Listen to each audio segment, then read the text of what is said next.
दिक्कत आ रही है? जैसे मेरा भी ह्यूमैनिटीज़ बैकग्राउंड है, तो मैं समझता हूँ कि मैथ्स में काफ़ी क्वेश्चंस टफ हो गए हैं फ़ायदा मेरा। सर अभी 2024 का प्रीलिम्स आने वाले हैं, तो इस समय भी जिन एक्सपीरियंस का अच्छी तैयारी नहीं हो पाई है। इसमें नंबर सिस्टम है या परम्यूटेशन कॉम्बिनेशन है या जो भी एरियाज से मैथ्स नमस्कार में दोस्तों, आप जनरली। सभी को स्वागत है हमारे यूट्यूब चैनल पर। जैसे कि आप सभी जानते हैं कि हम लगातार यूपीएससी इंटरव्यू का रिव्यू कर रहा है, तो अभी हमारे साथ है सर, अभी अभी इंटरव्यू देकर निकले हैं। तो आप लोगों के जो भी क्वेश्चंस होते हैं, जो भी क्वेरीज होते हैं, उसको हम कवर करने की कोशिश करेंगे।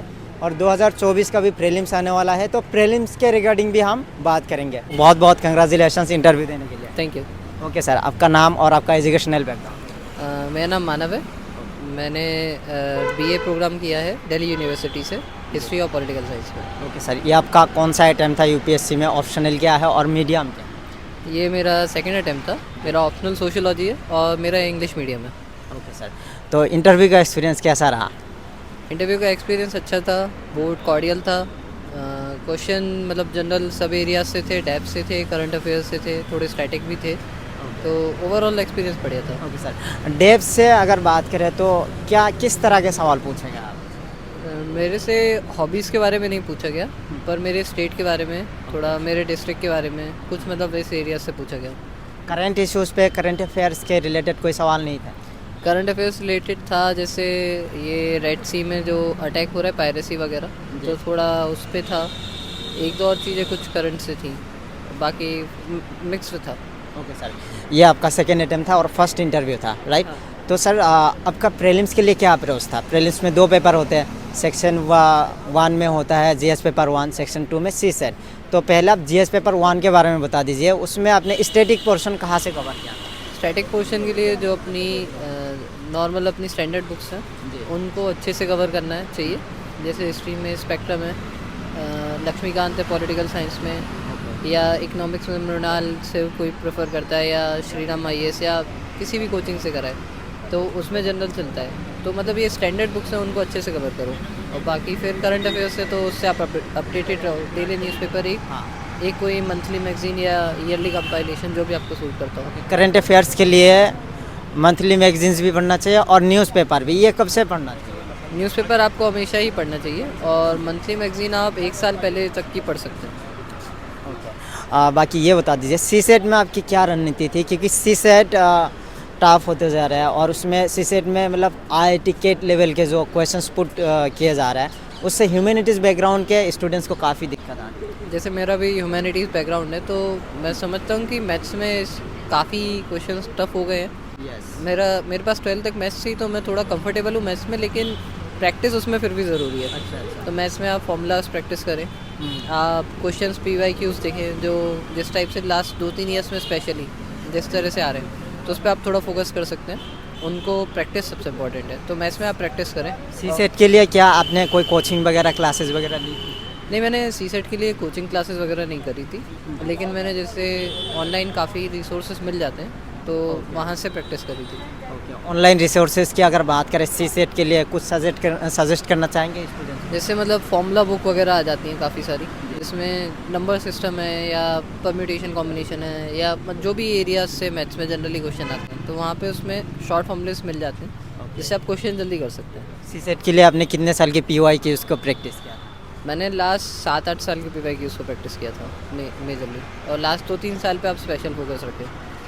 ओके, तो अभी जो है मेंस के बाद आपको जो टाइम मिला, उस टाइम में आपने कैसे इंटरव्यू के लिए अपने आप को तैयार किया है, और पर्सनैलिटी डेवलपमेंट के लिए आपने क्या क्या किया?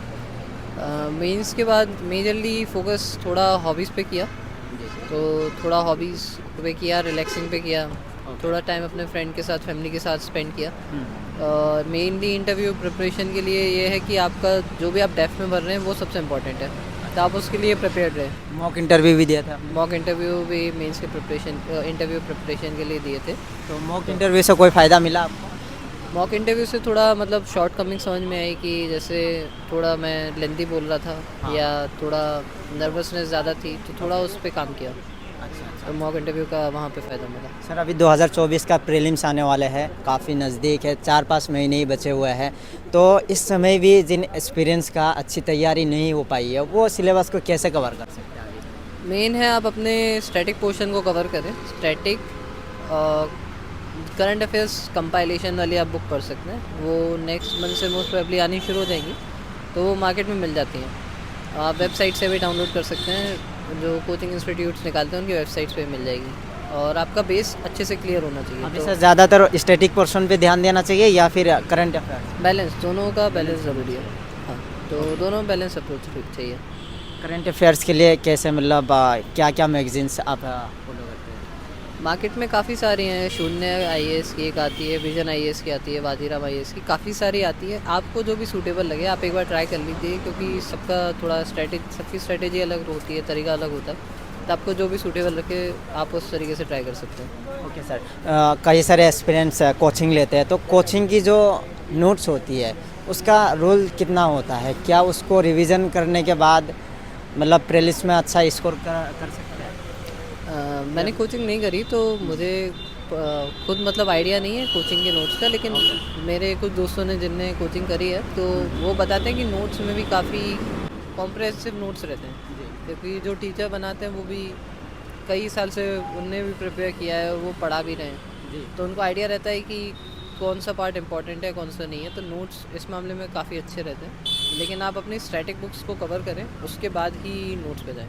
ओके सर, एक लास्ट सवाल, अभी प्रीलिम्स के लिए कितने मॉक टेस्ट लगाने चाहिए और कब तक लगाना चाहिए? प्रीलिम्स के लिए मॉक टेस्ट एटलीस्ट 40-45 मतलब आप ट्राई करो कि हो जाए, और आपको जब तक कंफर्टेबल है। कई लोग थोड़ा 10 दिन पहले तक छोड़ देते हैं, कोई लोग 2-3 दिन तक एंड तक भी करते हैं। मेरा सजेशन ये रहेगा, आप थोड़ा लास्ट 10 डेज़ में थोड़ा अपने रिवीजन पे फोकस करें, और मॉक टेस्ट लास्ट 10 डेज़ तक, मतलब लास्ट 10 डे पहले रोक दें। क्या सर अभी क्लास मतलब सेल्फ नोट्स भी बनाने चाहिए प्रीलिम्स के लिए? आप बनाते थे क्या?